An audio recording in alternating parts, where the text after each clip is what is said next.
Hello student, নমস্কার। আজকে আমরা একটা নতুন ক্লাস নিয়ে উপস্থিত হয়েছি।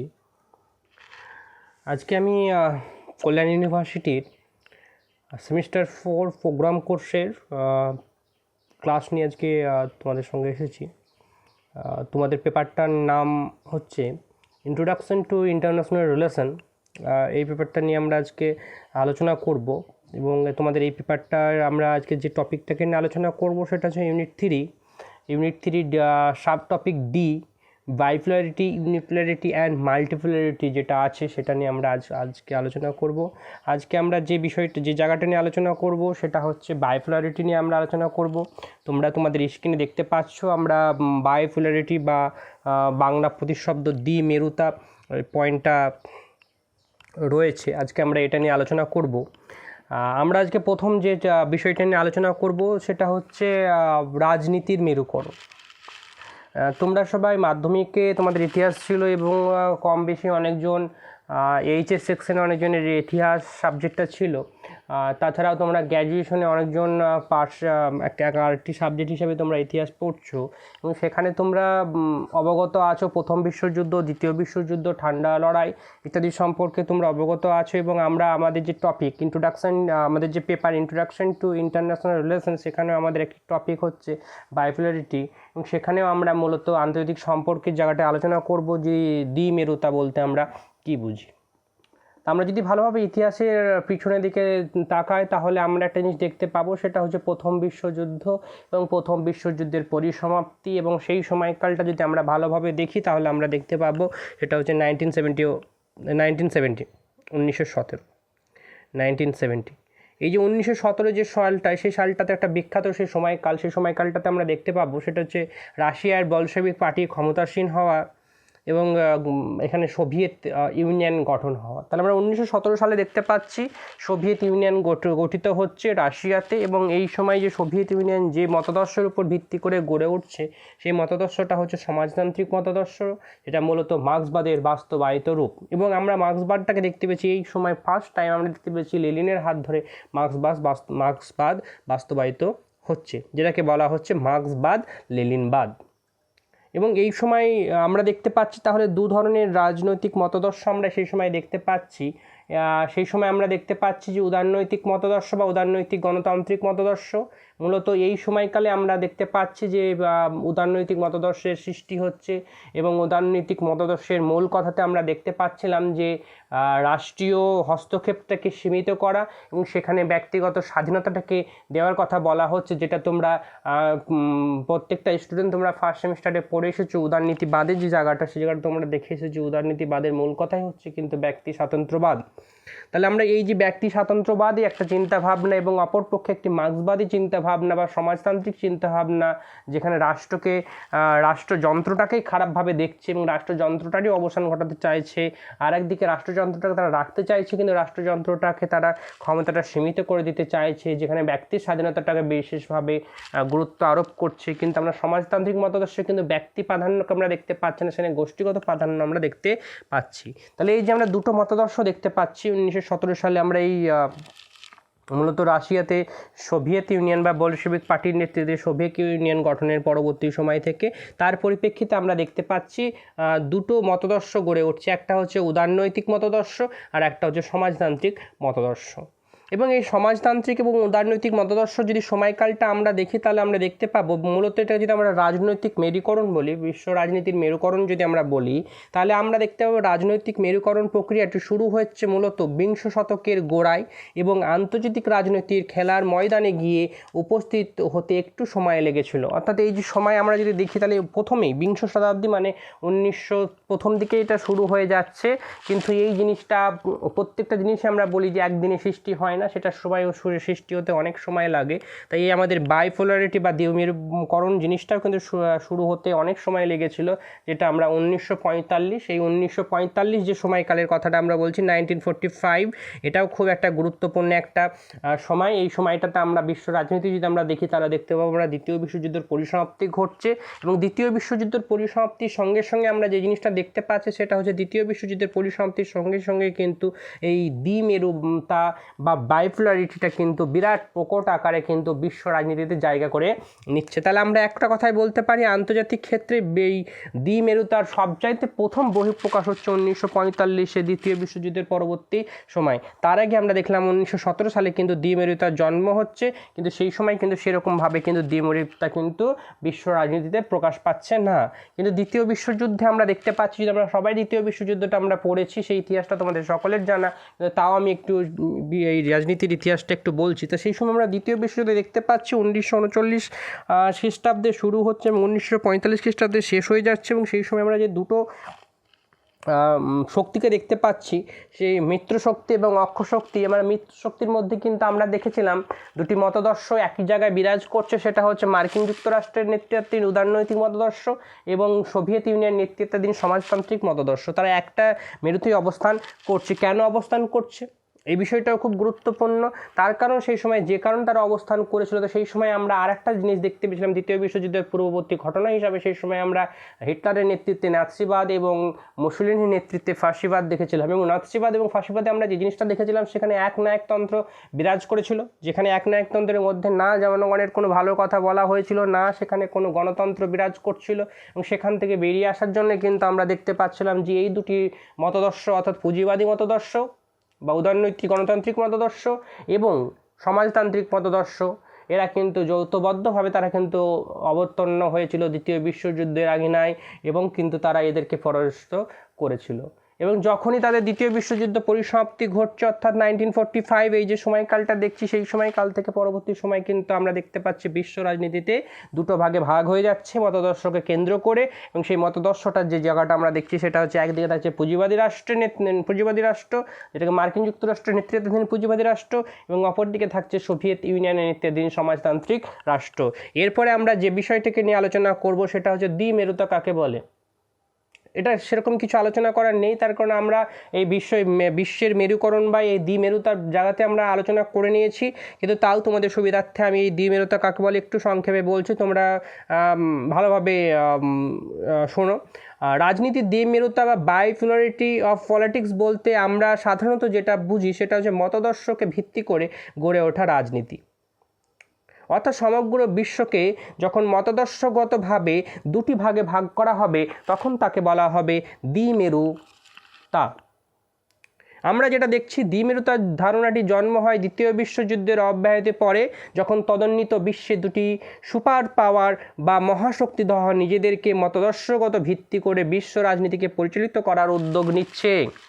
দ্বিতীয় মহাযুদ্ধ অর্থাৎ 1945-এর পরবর্তী সময় যখন হচ্ছে দুটি মহাশক্তিধর রাষ্ট্র যখন বিশ্বকে পরিচালিত করার জন্যে উদ্যোগ নিচ্ছে, এবং এই উদ্যোগ নেওয়ার সময় যারা যে দুটো গোষ্ঠী, সমাজতান্ত্রিক গোষ্ঠীর নেতা ছিলেন সোভিয়েত ইউনিয়ন এবং উদারনৈতিক গোষ্ঠীর নেতা ছিলেন মার্কিন যুক্তরাষ্ট্র, এই দ্বিমেরু রাজনীতির এটাই হচ্ছে আসলে দ্বিমেরু রাজনীতি। তাহলে আমরা যদি আর একবার যদি দ্বিমেরু রাজনীতি কাকে বলে তা আমরা বলি, তাহলে আমরা বলবো যে মতাদর্শকে ভিত্তি করে পৃথিবী যখন দুটি ভাগে বিভাজিত হয়ে যাচ্ছে এবং সমগ্র বিশ্বকে মতাদর্শ নিরীক্ষে দুটি ভাগে ভাগ করা হচ্ছে, তখন তাকে বলা হচ্ছে দ্বিমেরুতা। এবং একদিকে থাকছে সোভিয়েত ইউনিয়নের নেতৃত্বাধীন সমাজতান্ত্রিক রাষ্ট্র, এবং অপরদিকে থাকছে মার্কিন যুক্তরাষ্ট্রের নেতৃত্বাধীন পুঁজিবাদী রাষ্ট্র, এটাকেই বলা হচ্ছে দ্বিমেরুতা। এরপরে আমরা যে পয়েন্টটাতে যাব, সেটা হচ্ছে দ্বিমেরুতার উদ্ভব। আমরা প্রথমেই আলোচনা করে নিয়েছি আমাদের ইন্ট্রোডাকশন মধ্যে। তাহলে আমরা আরেকটু যদি আমরা ডিটেলসে যেয়ে দেখি যে দ্বিমেরুতার কীভাবে উদ্ভব ঘটছে, তাহলে আমরা দেখব দ্বিতীয় মহাযুদ্ধের শেষ হওয়ার অব্যাহতি পরে তদানীন্ত বিশ্বের দুটি মহাশক্তিধর রাষ্ট্র মার্কিন যুক্তরাষ্ট্র এবং সোভিয়েত ইউনিয়নের মধ্যে মতাদর্শগত বিরোধ তীব্র আকার ধারণ করছে, এবং কেউ নীতি স্বীকার করতে রাজি হচ্ছে না। অর্থাৎ রাশিয়া বা আমেরিকা কেউই অন্যকে মেনে নিতে চাইছেন না, অর্থাৎ একে অপরের মধ্যে সমঝোতায় তারা আসতে চাইছেন না। এবং আন্তর্জাতিক সমাজে আধিপত্য স্থাপন, অর্থাৎ কে কতটা দখল করবে বা কে বিশ্ব রাজনীতিকে পরিচালন করবে বা বিশ্ব রাজনীতিকে নিয়ন্ত্রণ করবে, বা আন্তর্জাতিক ক্ষেত্রে ভাবমূর্তি উজ্জ্বল কারকে পর্যবসিত হবে, এই লক্ষ্যকে কেন্দ্র করে তাদের মধ্যে কিন্তু একটা বিরোধিতা দেখা দিচ্ছে। এবং বিদেশ নীতিকে যে ওই উদ্দেশ্য সাধনের প্রয়োজনে পুনর্বিন্যাস করা এবং অন্য রাষ্ট্রকে নিয়ন্ত্রণে আনা দরকার তা বুঝতে পারে এবং শেষ পর্যন্ত কাল বিলম্ব না করে দুই পরশক্তি রাষ্ট্র অর্থাৎ সোভিয়েত ইউনিয়ন এবং মার্কিন যুক্তরাষ্ট্র এই একটি প্রতিযোগিতায় বিরাজ করছে এবং এই পদক্ষেপ গ্রহণ করার জন্য বিশ্বের বহু রাষ্ট্র অনুগত্য প্রদর্শনের ব্যাপারে বিভক্ত হয়ে পড়ছে।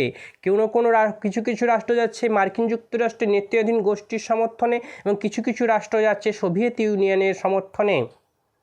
সুতরাং আমরা দেখতে পাচ্ছি যে এই যে সময়কালে আমরা দুটো শক্তি দেখতে পাচ্ছি, একটা হচ্ছে পুঁজিবাদী শক্তি আর একটা হচ্ছে সমাজতান্ত্রিক শক্তি, এবং কে রাষ্ট্র ক্ষমতা কে বিশ্বর পরিচালন ক্ষমতায় কার হাতে বেশি কুক্ষিগত হবে তার পরিপ্রেক্ষিতে আমরা দেখতে পাচ্ছি এই সময় কিন্তু একটা লড়াই বা প্রতিযোগিতা সৃষ্টি হচ্ছে, এবং যে প্রতিযোগিতা বা যে যুদ্ধটাকে বলা হচ্ছে স্নায়ুযুদ্ধ বা ঠান্ডা লড়াই। তাহলে আমরা মূলত দ্বিতীয় বিশ্বযুদ্ধের পরবর্তী সময় যে ঠান্ডা লড়াই দেখছি সেই ঠান্ডা লড়াইয়ের পিরিয়ডটাকে কিন্তু আমরা বলছি দ্বিমেরুতার উদ্ভবের সময়কাল, এবং এই সময়কালে কিন্তু দ্বিমেরুতার মূলত উদ্ভব ঘটছে। যদিও আমরা দেখলাম 1917 সালে দ্বিমেরুতার উদ্ভব ঘটছে, কিন্তু সেটা কিন্তু বিশ্ব রাজনীতিতে সেরকম কিন্তু প্রকট আকারে কিন্তু প্রকাশ পায়নি, সেটা কিন্তু আমরা 1945 সালের পরবর্তী সময় আমরা দেখতে পাচ্ছি।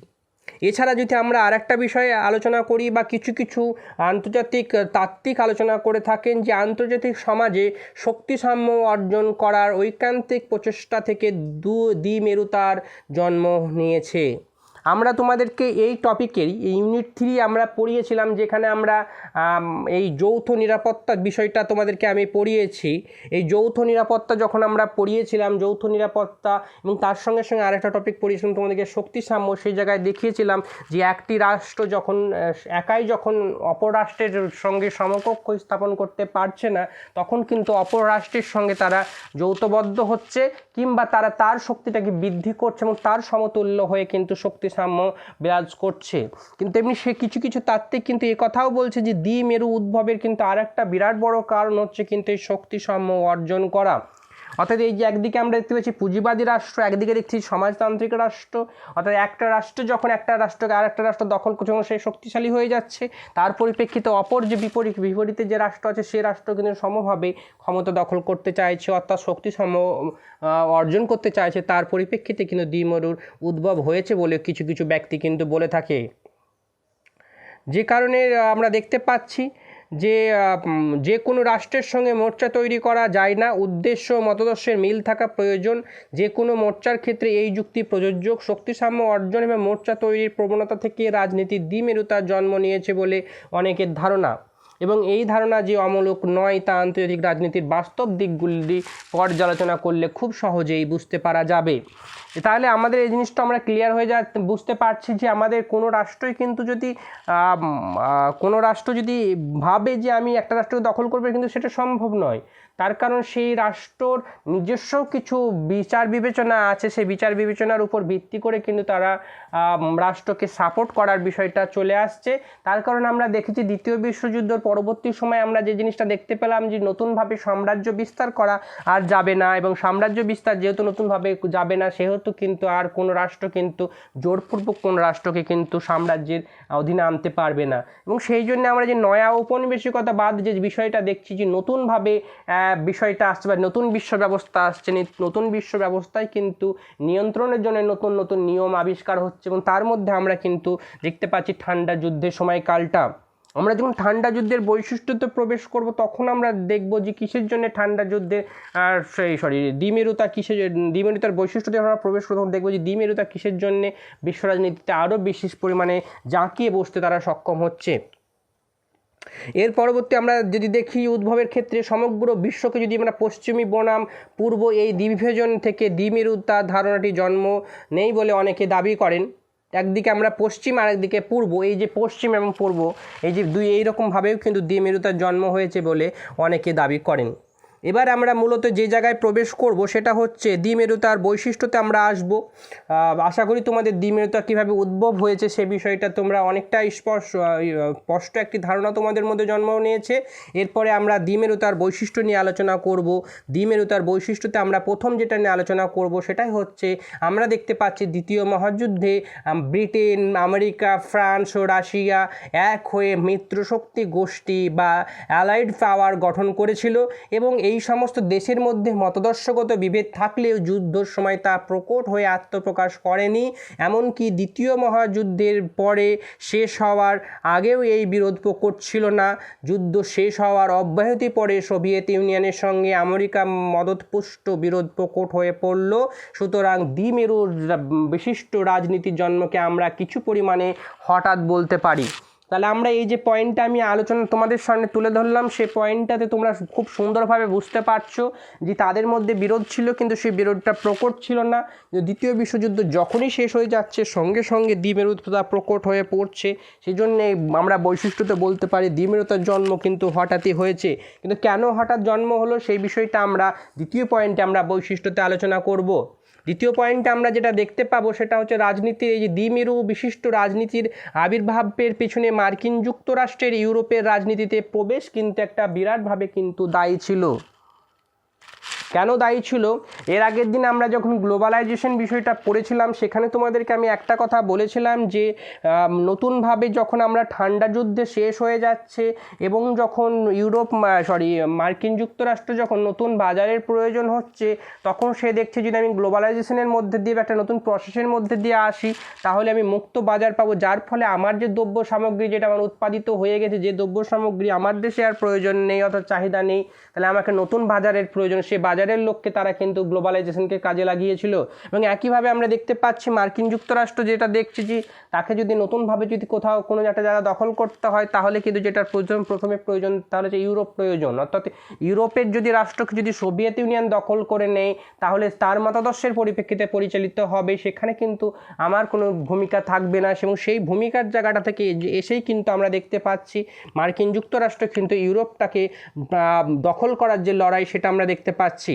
এবং এই দখলের লড়াই আমরা যদি দেখি তাহলে আমরা দেখতে পাবো মিত্রশক্তি রাষ্ট্র হওয়ার ব্রিটেন এবং ফ্রান্স কিন্তু অর্থনৈতিকভাবে ভেঙে পড়েছিল দ্বিতীয় বিশ্বযুদ্ধের পরবর্তী সময় এবং তাদের কিন্তু বিশেষত বিশ্ব রাজনীতিতে তাদের অর্থনৈতিক পুনর্জীবনের জন্য কিন্তু তাদের প্রচুর টাকা পয়সার বা তাদের কাঁচামালের প্রয়োজন ছিল এবং সেই সমস্ত বিষয়গুলিকে তারা পাওয়ার জন্য কিন্তু তারা সেই সময় মার্কিন যুক্তরাষ্ট্রের আওতাধীনে এসেছিল এবং মার্কিন যুক্তরাষ্ট্রের কাছে তারা কিন্তু সেই সমস্ত বিষয়ে বিভিন্ন রকম আর্থিক সাহায্য পেয়েছিল।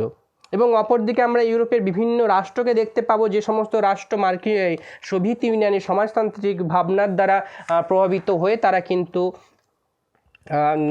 তারা কিন্তু সোভিয়েত ইউনিয়নের সমাজতান্ত্রিক চিন্তা ভাবনার দ্বারা প্রভাবিত তাদের জায়গাতে চলে এসেছে। তাহলে আমরা দেখতে পাচ্ছি দ্বিতীয় বিশ্বযুদ্ধ শেষ হয়ে যাচ্ছে এবং বিশ্ব রাজনীতিতে আমরা দেখতে পাচ্ছি মার্কিন যুক্তরাষ্ট্র ইউরোপকে দখল করতে চাইছে, অপরদিকে সোভিয়েত ইউনিয়ন ইউরোপকে দখল করতে চাইছে। এটাও কিন্তু দ্বিমেরুতার একটি বিরাট বড় বৈশিষ্ট্য। এবং এই সময়তে এশিয়ার বাজারের উপর তারা তো একটা সতর্ক নজর ছিলই, অর্থাৎ ইউরোপ চাইছিল, মার্কিন যুক্তরাষ্ট্র চাইছিল নিজে সেই বাজারটা দখল করতে, সোভিয়েত ইউনিয়ন চাইছিল নিজে বাজারটা দখল করতে। এবং মূলত আমরা তৃতীয় বিশ্বের যে সমস্ত দেশগুলি রয়েছে তারা কিন্তু একটু হলেও সোভিয়েত ইউনিয়ন ঘাঁষা ছিল। এছাড়া আমরা তৃতীয় বৈশিষ্ট্য যদি আমরা আলোচনা করি তাহলে আমরা সেখানে দেখতে পাবো দ্বিতীয় মহাযুদ্ধের পর গুটি কতক বৃহৎ শক্তি ব্যতি রেখে সবাই নিরাপত্তাহীনতায় ভুগছিল। দ্বিতীয় বিশ্বযুদ্ধ অর্থাৎ আমরা দেখতে পাচ্ছি সেই সময় গোটা বিশ্বের মানুষ দুটো বড় বড় বিশ্বযুদ্ধের তারা সম্মুখীন হয়েছে। 1914 থেকে 18 প্রথম বিশ্বযুদ্ধ এবং 1939 থেকে 45 দ্বিতীয় বিশ্বযুদ্ধ। এবং দুটো বিশ্বযুদ্ধের মধ্যে আমরা সময়সীমা খুবই অল্প দেখতে পাচ্ছি, মাত্র 20 বছরের ব্যবধানে দ্বিতীয় বিশ্বযুদ্ধ সংগঠিত হয়েছে। এবং দ্বিতীয় বিশ্বযুদ্ধের পরবর্তী সময় পৃথিবীর বেশিরভাগ রাষ্ট্র কিন্তু নিরাপত্তাহীনতায় ভুগছে। এবং সেই নিরাপত্তাহীনতায় আমরা যে সমস্ত রাষ্ট্র নিরাপত্তাহীনতার বাইরে রয়েছে তারা হচ্ছে সুপার শক্তি, যার মধ্যে আমরা বলতে পারি সোভিয়েত ইউনিয়ন, মার্কিন যুক্তরাষ্ট্র। এবং তারা এই নিরাপত্তাহীনতায় ভোগার জন্য তারা কিন্তু পছন্দ অনুযায়ী নিরাপত্তা যে সমস্ত হীন নয় এরকম যে রাষ্ট্রগুলি রয়েছে তাদের ছত্রছায়ায় তারা আসতে চাইছিল, এবং সেই ছত্রছায়ার মধ্যে যেরকম আমরা দেখছি ইউরোপীয়রা নিজেদের সমর্থক এবং অনুগামী তৈরি করে ফেলেছিল। সোভিয়েত ইউনিয়ন পূর্ব ইউরোপের কয়েকটি দেশে কমিউনিস্ট সরকার গঠন করে নিজ গোষ্ঠীর ক্ষমতা বাড়িয়ে ফেলেছিল। অর্থাৎ এই যে নিরাপত্তাহীনতা, এই নিরাপত্তাহীনতা থেকে বেরিয়ে আসার জন্য একটা প্রচেষ্টা আমরা দেখতে পাচ্ছি, যেই জন্যে যে সমস্ত রাষ্ট্র শক্তিশালী রাষ্ট্র তাদের আন্ডারে যাওয়ার চেষ্টা করছে, যার ফলে তারা আর নিরাপত্তাহীনতায় ভুগবে না। এবং এটা থেকেও কিন্তু দ্বিমেরু রাজনীতির একটা সৃষ্টি হওয়ার একটা বিরাট বড় বৈশিষ্ট্য। অর্থাৎ কিছু কিছু রাষ্ট্র নিরাপত্তাহীনতায় ভুগছে, সেই জন্য তারা যাচ্ছে বৃহৎ শক্তি মার্কিন যুক্তরাষ্ট্রের কাছে, আবার কিছু কিছু রাষ্ট্র নিরাপত্তাহীনতায় ভুগছে, সেই জন্য সুপার শক্তি সোভিয়েত ইউনিয়নের কাছে যাচ্ছে। এই যে নিরাপত্তাহীনতা থেকে বেঁচে আসার যে লড়াই, সেটা থেকেও কিন্তু দ্বিমেরুতার জন্ম হচ্ছে, এবং সেটা একটা বিরাট বড় বৈশিষ্ট্য। আর আমরা চতুর্থ বৈশিষ্ট্যের কথা যদি বলি, তাহলে আমরা বলবো সেটা হচ্ছে মতদর্শগত যে পার্থক্য। সে মতদর্শগত পার্থক্যে আমরা দেখছি আমেরিকা সর্বত্রীকরণে বিশ্বাস করত, যে সারা বিশ্বের গণতন্ত্র এবং উদারনীতিবাদের প্রতিষ্ঠায় মানুষকে প্রতিষ্ঠিত হতে সাহায্য করবে, এবং তাদের সর্বাঙ্গীন বিকাশের একমাত্র উপায় হলো উদারনীতিবাদের জয়। মার্কিন যুক্তরাষ্ট্র তার মতাদর্শকে কিন্তু সে খুব ভালোভাবে বিশ্বাস করত, এবং সে চেয়েছিল গোটা বিশ্বের মানুষ সেই মতাদর্শের পরিপ্রেক্ষিতে পরিচালিত হোক, এবং মানুষ তার স্বাধীনতার মাধ্যমে সে তার সমস্ত কিছু প্রাপ্ত লাভ করুক।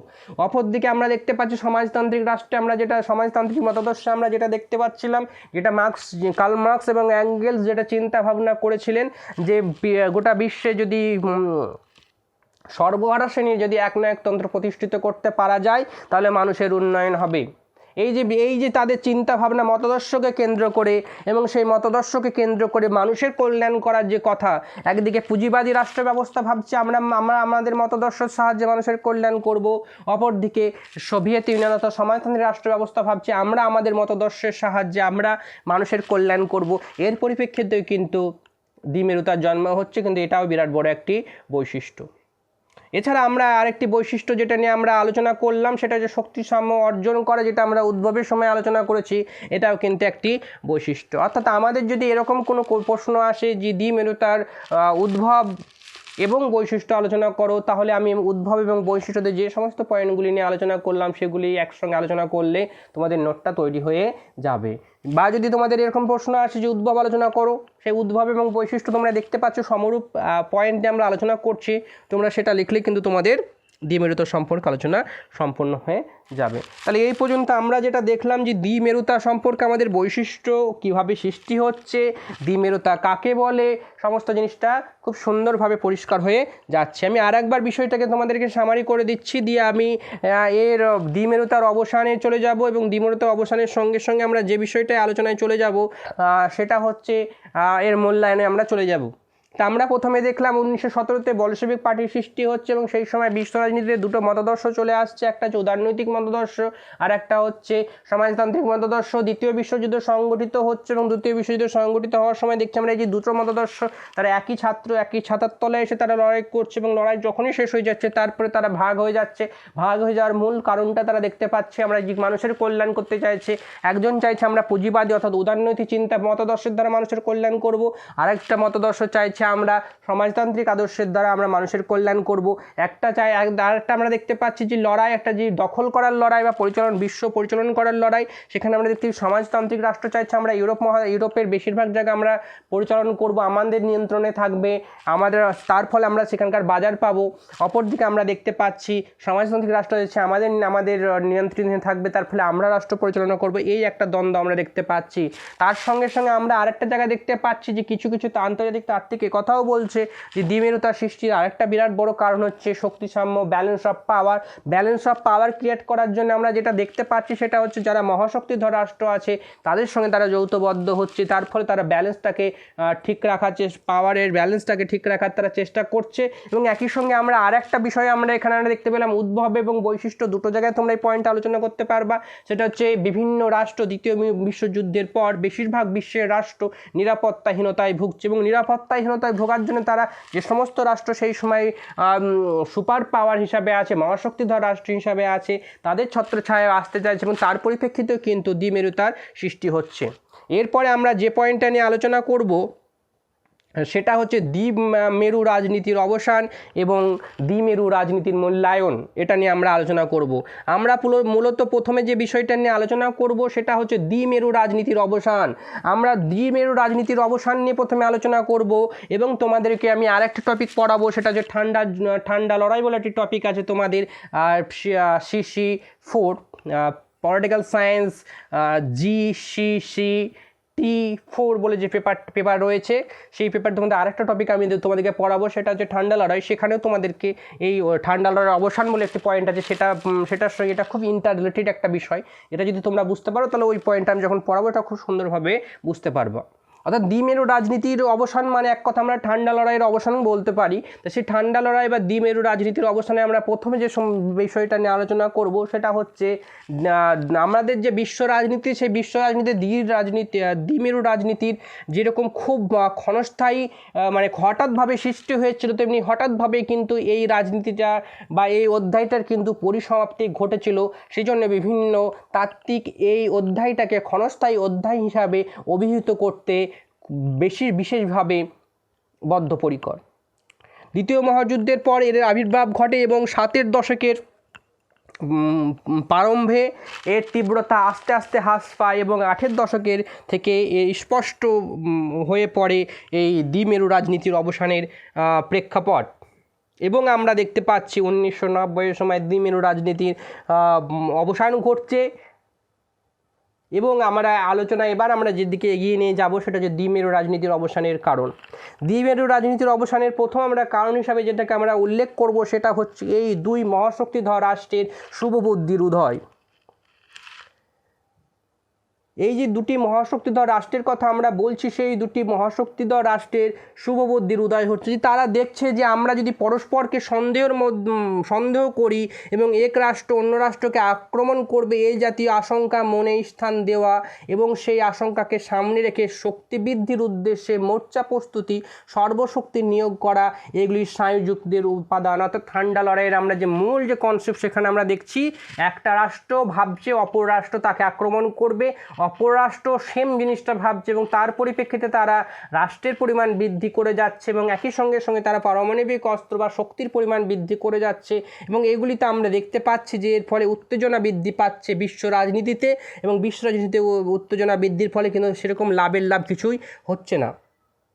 এবং এই সময় তাদের মধ্যে একটা বোধোদয় হচ্ছে যে এইভাবে চলতে থাকলে আমাদের কোনো লাভ কিছুই হবে না এবং সেখান থেকে বেরিয়ে আসার জন্য তারা কিন্তু বদ্ধপরিকর হয়ে গেল। তারা দেখলো আক্রমণের কথা ভেবে মোর্চা গঠনের উদ্যোগ দুই রাষ্ট্রই নিয়েছিল এবং এই স্ট্র্যাটেজি শেষ পর্যন্ত দ্বিমেরু রাজনীতির উৎস হিসাবে কাজ করেছিল। কিন্তু দুই সুপার শক্তির মধ্যে মতাদর্শগত বিরোধকে দ্বিমেরু রাজনীতির অন্যতম কারণ বলে উল্লেখ করা হয়। কিন্তু আমরা দেখতে পাচ্ছি গত শতকে 6-এর এবং 7-এর দশকে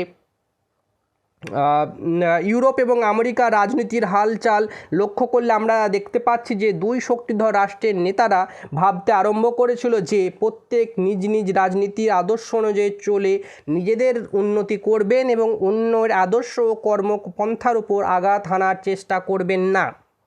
যেটা বললাম শুভবুদ্ধির উদয়, অর্থাৎ তারা দেখলো আমরা যেভাবে এগিয়ে চলেছি, অর্থাৎ একে অপরকে আমরা সন্দেহ করছি এবং তার পরিপ্রেক্ষিতে আমরা মোর্চা গঠন করছি এবং তার পরিপ্রেক্ষিতে আমরা নিজেদের শক্তি বৃদ্ধি করছি, কিন্তু তাতে আমাদের লাভ কিছুই হচ্ছে না।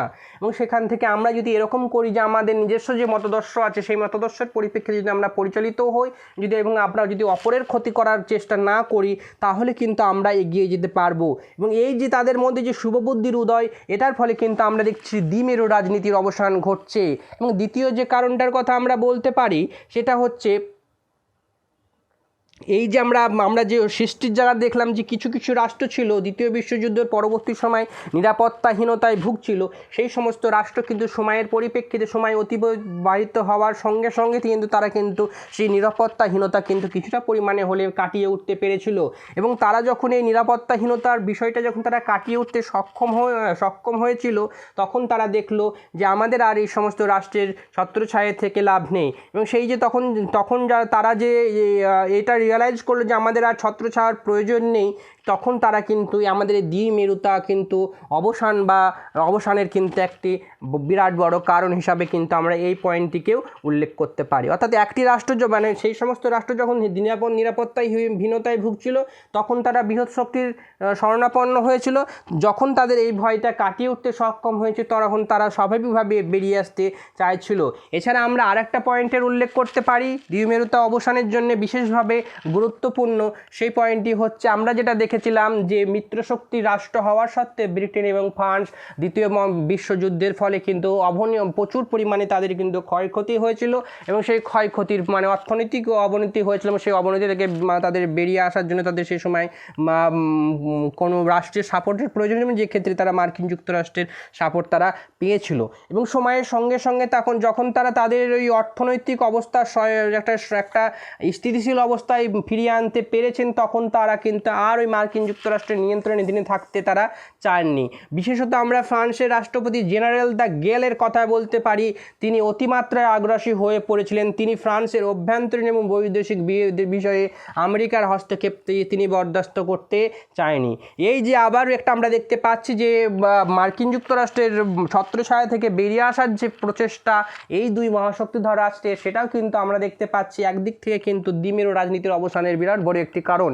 এবং সমরূপভাবে আমরা এটাও বলতে পারি যে মার্কিন যুক্তরাষ্ট্রের কিছু রাষ্ট্র দেখলাম মার্কিন যুক্তরাষ্ট্রকে আর মেনে নিতে পারছে না। সমরূপভাবে আমরা দেখতে পাচ্ছি পূর্ব ইউরোপের কিছু কিছু রাষ্ট্র, যে সমস্ত রাষ্ট্রে কমিউনিস্ট পার্টির সরকার ছিল বা কমিউনিস্ট নেতৃত্বাধীন সরকার ছিল, সমাজতান্ত্রিক সরকার ছিল, তারাও কিন্তু আমরা দেখতে পাচ্ছি সমাজতন্ত্রের বিরুদ্ধে কিন্তু তারা আন্দোলন করছে।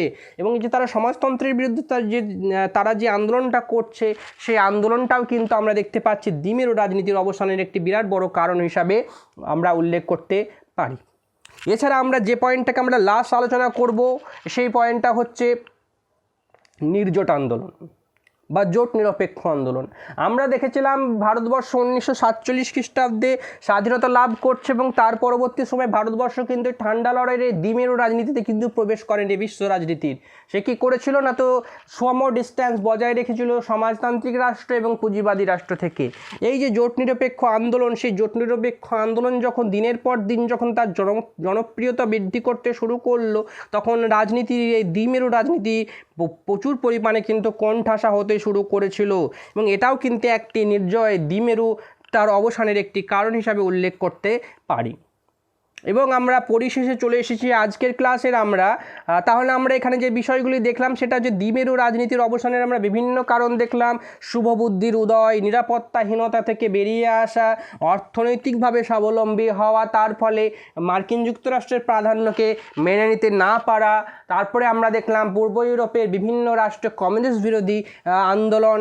এবং সর্বশেষ আমরা যে পয়েন্টটা আলোচনা করলাম, সেটা হচ্ছে নির্জোট আন্দোলনের ক্রমবর্ধমান জনপ্রিয়তা আমরা দেখতে পাচ্ছি দ্বিমেরু রাজনীতিকে কোণঠাসা করে ফেলছে। এবং আমরা রাজনীতির এই দ্বিমেরুতার শিথিলীভবনের পেছনে এর প্রতি বিশ্ব জনমতের অনীহা যোগ্যত্বর উপর উপস্থিত ছিল বলে আমরা মনে করি। রাজনৈতিক দ্বিমেরুতার ফলাফলগুলির মধ্যে অন্যতম হলো এক কেন্দ্র করে বিশ্বের চরম উত্তেজনা এবং বিভিন্ন রাষ্ট্রের মধ্যে রেষারেষি। মূলত ঠান্ডা লড়াই আমরা যেটা দেখেছি, এমন একটা পরিস্থিতি, যে পরিস্থিতিতে মনে হচ্ছে যে কোনো সময় যুদ্ধ সংঘটিত হতে পারে। এবং এই যে মানুষের মধ্যে একটা যে চাপা যে উত্তেজনা, সেটা কিন্তু খুব খারাপভাবে দেখা দিয়েছিল, এবং যেখান থেকে কিন্তু আমরা দেখছি দ্বিমেরু রাজনীতির অবসানের সঙ্গে সঙ্গে সেই বিষয়টার অবসান ঘটছে। তাহলে তোমরা আশা করি দ্বিমেরুতা সম্পর্কে তোমাদের খুব সুন্দর ক্লিয়ার হয়ে গেছে। আমি এবং বলবো তোমাদের এটার জন্যে আন্তর্জাতিক সম্পর্কের যে কোনো বইয়ে এই টপিকটা তোমরা পেয়ে যাবা। মূলত আমি তোমাদেরকে যে বইটা থেকে আমি তোমাদেরকে আজকে এই টপিকটা নিয়ে আলোচনা করলাম, সেটা হচ্ছে পানগোবিন্দ দাসের আন্তর্জাতিক সম্পর্ক। এই বইটা থেকে আমি তোমাদেরকে পড়িয়েছি। তোমরা তোমাদের নোটের জন্য এই বইটা তোমরা ব্যবহার করতে পারো। আর এরপরের ক্লাসে আমি তোমাদেরকে দ্বিমেরুতার পরে এবার পড়ে থাকছে আমাদের আর দুটো বিষয়, সেটা হচ্ছে একমেরুতা এবং বহুমেরুতা। এই বিষয় দুটো নিয়ে আলোচনা করব, তাদের উদ্ভব এবং তাদের বৈশিষ্ট্য নিয়ে আমি আলোচনা করব। আজকে এই বলে আমি আমার ক্লাস সম্পূর্ণ করছি। ভালো থেকো। জয় হিন্দ।